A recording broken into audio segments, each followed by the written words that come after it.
Assalamualaikum warahmatullahi wabarakatuh. Alhamdulillah wassalatu wassalamu ala Rasulillah wa ala alihi wa ashabihi wa mawala, amma ba'd. Ayyuhal mu'takifun wa ya ayyatuhal mu'takifat, hafizakumullah, jamaah salat Isya dan tarawih yang dimuliakan Allah. Saya diberikan amanah menyampaikan kultum dengan tema syarat-syarat orang yang beriman. Para ulama bersepakat bahwa iman itu adalah qaulun wa amalun wa i'tiqadun. Inilah 3 syarat iman seseorang dianggap benar. 1 dari 3 syarat itu tidak dipenuhi, maka iman seseorang tidaklah dibenarkan. Para ulama ahlu sunnah wal jamaah berijma' bahwa iman adalah qaulun wa amalun, au qaulun bil lisani wa i'tiqadun bil janah, dari sahabat, tabi'in dan orang-orang setelahnya, dan orang-orang atau ulama yang kami temui, kata beliau, bahwa al-imanu, iman itu adalah qaulun wa amalun wa niyatun, adalah perkataan, perbuatan dan niat. Pengganti dari kata qalbun atau tasdiqun adalah niat. Lalu beliau tambahkan, la yujzi wahidun minats tsalafi illa bil akhar. Tidaklah sah 1 dari 3 itu dimiliki kecuali ia harus dilengkapi dengan yang lainnya. Sehingga 3-3-nya harus ada dalam diri seorang mukmin kalau ingin imannya dibenarkan oleh Allah Subhanahu wa taala. Al-Imam Al-Bukhari pernah mengatakan, aku menulis hadis dari 1000 ulama lebih, dan aku tidak menulis hadis kecuali dari orang-orang yang mengatakan bahwa al-imanu adalah qaulun wa amalun. Semua ulama yang aku ambil hadisnya semua mengatakan bahwa iman itu adalah qaulun wa amalun, adalah qaul dan amal. Berdasarkan perkataan Imam Bukhari ini, kemudian para ulama mengatakan bahwa yang dimaksud dengan qaulun itu ada 2. Ada qaulun bil lisani dan ada qaulun bil qalbi. Sedangkan wa amalun, sedangkan amal kata para ulama ada amalun bil qalbi, ada amalun bil jawarihi. Ada perbuatan hati, juga ada perbuatan anggota badan yang lain. Sehingga pada intinya kemudian sama, bahwa iman itu harus didasarkan pada keyakinan yang mantap di dalam hati, kemudian diucapkan dengan lisan, lalu dibuktikan dengan amal perbuatan. Sehingga para ulama ada yang mengatakan al-imanu ma waqara fis sadri wa saddaqatul a'mal, bahwa iman itu adalah suatu keyakinan yang menetap di dalam hati lalu dibuktikan dengan amal perbuatan. Kemudian apa dalil bahwa iman itu meliputi perkataan dengan lisan? Perkataan dengan lisan adalah firman Allah Subhanahu wa taala, di mana Allah mengatakan qulu amanna billahi wa ma unzila ilaina wa ma unzila ila Ibrahim ila akhiril ayat. Allah katakan, ucapkanlah, katakanlah bahwa kami beriman kepada Allah, beriman kepada apa yang diturunkan kepada kami, dan mengimani apa yang diturunkan kepada Nabi Ibrahim dan nabi-nabi yang lainnya. Ini menunjukkan bahwa iman itu harus diucapkan. Mengaku bahwa diri kita sebagai orang yang beriman, tidak sembunyi-sembunyi atau menyembunyikan identitasnya sehingga tidak diketahui apakah dia orang yang beriman ataukah tidak. Karena itu ketika orang mau masuk Islam, menyatakan dirinya sebagai orang yang beriman, maka secara lisan ia harus mengatakan asyhadu an la ilaha illallah wa anna muhammadar rasulullah. Dalam hadis Rasulullah sallallahu alaihi wasallam bersabda, umirtu an uqatilan nasa hatta yaqulu, dalam riwayat yang lainnya hatta yashhadu an la ilaha illallah, faman qala la ilaha illallah faqad asama minni nafsahu wa ma lahu illa bihaqqihi wa hisabuhu 'ala Allah. Bahwa aku diperintahkan oleh Allah Subhanahu wa taala untuk memerangi manusia hingga mereka mengucapkan la ilaha illallah. Maka barang siapa yang sudah mengucapkan la ilaha illallah dalam dirinya, maka dirinya itu dilindungi jiwanya dan juga dilindungi hartanya.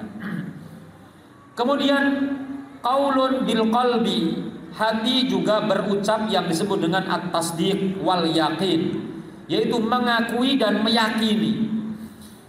Inilah yang menjadi persoalan orang-orang munafik, di mana mereka hanya mengucapkan secara lisan, mengamalkan secara perbuatan, tapi tidak ada keyakinan di dalam hatinya. Karena mereka hanya menampakkan keislamannya saja, tetapi kekufurannya tidak mereka tampakkan karena ada di dalam hati. Allah Subhanahu wa taala berfirman, ulaika kataba fi qulubihimul iman. Mereka itu orang-orang beriman itu adalah orang-orang yang kami tetapkan di dalam hati mereka keimanan. Allah menetapkan keyakinan atau keimanan di dalam hati orang-orang beriman. Ini menunjukkan adanya qaulun bil qalbi, yaitu keyakinan dan pembenaran di dalam hati.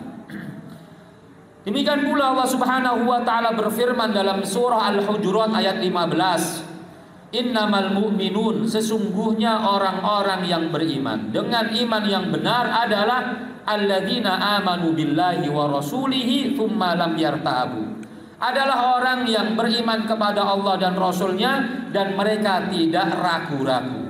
Ragu-ragu itu adalah bagian dari qaulun bil qalbi, perkataan hati.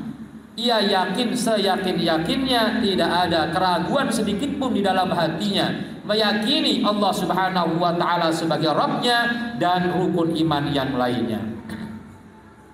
Kemudian sedangkan amal, ada amalun bil qalbi, ada amalun bil jawarihi. Amalan hati itu seperti apa? Amalan hati itu seperti rasa cinta, ikhlas, al-inqiyad, tunduk, patuh kepada Allah, merasa takut dan penuh harap kepada Allah. Semua itu adalah amalul qalbi, amalan-amalan hati. Sebagaimana yang Allah Subhanahu wa taala firmankan, innamal mu'minuna alladzina idza dzukirallahu wajilat qulubuhum. Orang-orang yang beriman adalah orang-orang yang ketika disebut asma Allah Subhanahu wa taala, maka hati-hati mereka wajilat, gemetar atau memiliki rasa takut. Dan al-wajal, gemetar itu adalah amalan hati. Demikian pula rasa malu, malu kepada Allah Subhanahu wa taala, karena begitu banyak rezeki yang Allah berikan kepada kita, begitu banyak nikmat yang Allah berikan kepada kita, tetapi kita tidak pandai bersyukur. Rasa malu kita kepada Allah inilah yang juga menjadi bagian daripada keimanan dan masuk dalam kategori amalul qalbi. Kata Nabi, wal haya'u syu'batun minal iman. Rasa malu itu sebagian daripada iman. Juga dalam hadis tentang cinta, di mana orang yang beriman harus membuktikan cintanya kepada Allah, bahwa ia harus mencintai Allah lebih besar daripada cintanya kepada selain Allah Subhanahu wa taala. Nabi mengatakan, thalathun man kunna fihi wajada bihinna halawatal iman.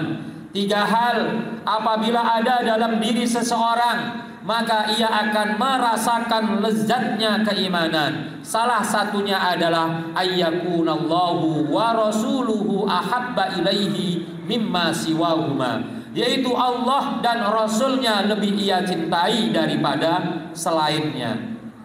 Dan yang terakhir adalah amalun bil jawarihi, yaitu perbuatan dengan anggota badan yang lainnya, seperti bersuci, sholat, zakat, puasa, haji, dan ibadah-ibadah yang kita lakukan dengan perbuatan sebagai bukti bahwa kita adalah orang beriman.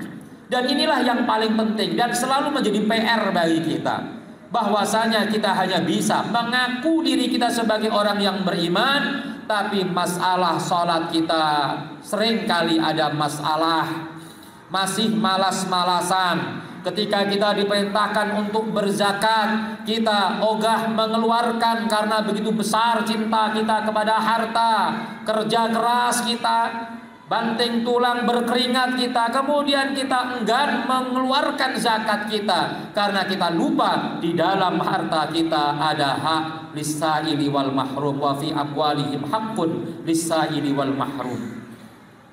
Oleh karenanya, ketika Allah Subhanahu wa taala memerintahkan kepada kita untuk ikhlas dalam beribadah, wa ma umiru illa liya'budullaha mukhlishina lahuddin, tidak berhenti di situ. Ada lanjutannya. Orang yang beriman itu adalah wa yuqimus shalah wa yutuz zakah wa dzalika dinul qayyimah. Ia harus menunaikan salatnya, harus membayarkan zakatnya, itulah ajaran agama yang lurus. Demikian pula ayat yang tadi saya bacakan, Al-Hujurat ayat 15. Innamal mu'minuna alladzina amanu billahi wa rasulihi thumma lam yartabu. Ada lanjutannya, wajahadu bi amwalihim wa anfusihim fi sabilillah ulaika humus shadiqun. Orang yang beriman, yang tidak ada keraguan di dalam hatinya, adalah orang yang beriman kepada Allah dan Rasulnya, dan mereka berjuang di jalan Allah dengan harta dan jiwa mereka. Itulah orang-orang yang benar imannya, yang benar imannya. Dan tentu masih banyak lagi. Ketika kita buktikan dalam realita kehidupan kita, kita dituntut membuktikan bahwa kita adalah orang yang beriman. Misalnya, man kana yu'minu billahi wal yaumil akhir falyukrim dhaifahu. Orang beriman itu harus memuliakan tamu. Kadangkala kalau ada tamu kita enggan untuk menemuinya, padahal itu menjadi bukti kita beriman. Justru kalau nggak pernah ada tamu datang ke rumah kita, lalu kita tidak bisa membuktikan bagaimana kita memuliakan tamu, jangan-jangan ada masalah dengan keimanan kita, karena kita belum bisa membuktikan keimanan kita. Orang yang beriman adalah fal yukrim jarahu, adalah orang yang memuliakan tetangganya. Orang yang beriman adalah fal yakul khairan aw liyasmut, berkata baik atau diam. Orang yang beriman adalah orang yang menjaga hubungan dengan tetangganya. Orang yang beriman alladzi la ya'manu jaruhu bawa'iqahu. Orang yang beriman adalah orang yang senantiasa tetangga-tetangganya merasa aman dari tingkah lakunya. Inilah syarat-syarat dari keimanan. Satu saja kata Imam Syafi'i tidak terpenuhi, maka keimanan kita tidak dibenarkan alias tidak sah. Aku qouli hadza astaghfirullah li wa lakum. Wassalamualaikum warahmatullahi wabarakatuh.